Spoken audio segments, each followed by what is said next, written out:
एक दिन ध्रुव जी महाराज अपने कुछ बाल कुमारों के साथ में खेल रहे थे। उन बालकों ने उनसे उनके पिता का परिचय पूछा कि आपके पिता कौन हैं? पर ध्रुव जी को पता नहीं था ना कि हमारे पिता कौन हैं। बताने में असमर्थ रहे, बता नहीं पाए। रुदन करते हुए अपनी मैया सुनीति के पास आए और आकर के कहते हैं कि माँ, हम जब अपने बाल कुमारों के साथ में खेलते हैं तो सारे बाल कुमार हमारे पिता का परिचय पूछते हैं, पर हम जानते नहीं हैं तो बतलाने में असमर्थ रहते हैं। आप बताओ ना, हमारे पिता कौन हैं? हमारे पिता का परिचय क्या है? सज्जनों, आज ध्रुव जी महाराज का जन्म दिवस है। मैया ने सुंदर स्नान कराया, स्नान आदि से निवृत्त होकर के सुंदर तिलक किया, ब्राह्मणों को बुलाया, वेद पाठ कराया। देखिए, आज हमारे यहाँ जन्मदिन मनाने की परंपरा ही बदल गई है। इन बालकों को बैठा दीजिए। बोलो गोविंद सरकार की जय हो। आज हमारे यहाँ जन्मदिन मनाने की परंपरा ही बदल गई है। जिस बालक का जन्म दिवस होता है उस बालक से कहते हैं मोमबत्ती जला दो। यही करते हैं ना आज हम लोग, पाश्चात्य सभ्यता को अपना रहे हैं। जिस बालक का जन्म दिवस होता है उस बालक से कहते हैं बेटा मोमबत्ती जला दो, और कुछ ही क्षण के पश्चात कहते हैं बेटा इसे फूंक दो। इसका क्या मतलब है? हमारे सनातन धर्म में जिस दीपक को एक बार प्रज्वलित कर दिया जाता है, जब तक वो स्वयं ना बुझ जाए तब तक बुझाने की अनुमति नहीं है। अरे हम अपने बालक को ज्ञानी तो बनाना चाहते हैं दीपक जला करके, पर उसके द्वारा क्रिया ऐसी करा रहे हैं कि वो सर्वथा ज्ञानी हो जाए। ये पाश्चात्य सभ्यता अपना रहे हैं ना हम लोग, पश्चिमी सभ्यता है।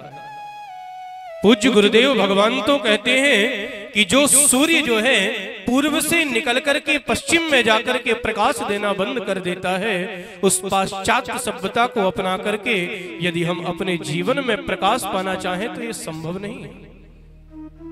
ये कैसी सभ्यता है? विदेशी परंपरा है। आज हम सभी लोग गर्त में चले जा रहे हैं। हम तिलक नहीं लगाते, हम शिखा नहीं रखाते। आज हमारे जो हिंदू भाई हैं, शिखा रखाने में उन्हें शर्म आती है। अरे जो हमारे पूर्वज थे ना, जब मुगलों का शासन काल था तो हमारे पूर्वजों से मुगलों ने कहा था तुम शिखा और सूत्र का त्याग कर दो, नहीं तो तुम्हें सर कटाना पड़ेगा। हमारे पूर्वजों ने सर कटाना मंजूर कर लिया था, पर शिखा और सूत्र का त्याग नहीं किया।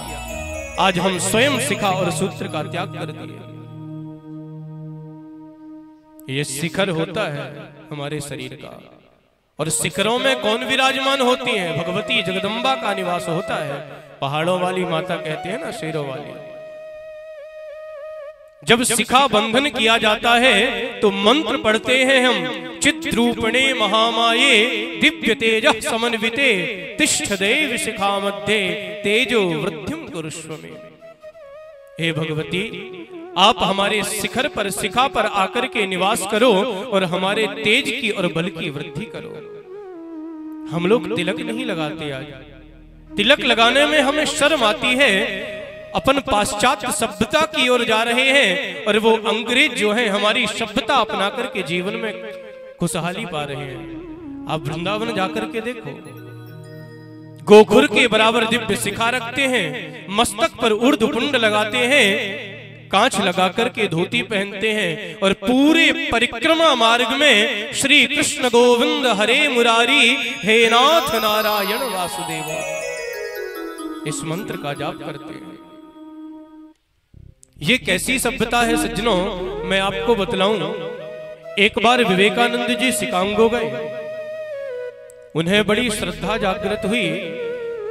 उन्हें कहीं से पता चला था कि शिकागो में कोई सती हुई है जिनका अपने पति के चरणों में इतना अनंत अनुराग है कि पति के मर जाने के बाद भी पति की कब्र में पंखा डुला रही थी।